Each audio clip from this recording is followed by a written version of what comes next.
Vaše, keby ste mali zhodnotiť tri veci dôležité, ktoré by ste povedali ľuďom, ktorí prídu pozrieť do našej pražiarne, tak ktoré by to boli?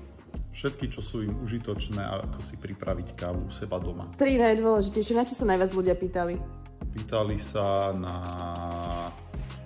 zmesi Arabica Robusta, že prečo to je. Pýtali sa na to, ako si doma spraviť kávu najlepšie, ako si nastaviť mlynček, či používať pákový alebo automatický kávár.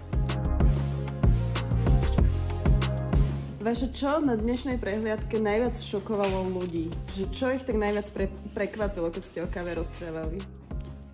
Veľa sa pýtali na instantnú kávu, o ktorej som im nechcel povedať úplnú pravdu, ale musel som. A všetko ohľadom pitia čo najkvalitnejšej kávy, ako si ju pripraviť doma, to ich trápilo. Niektorí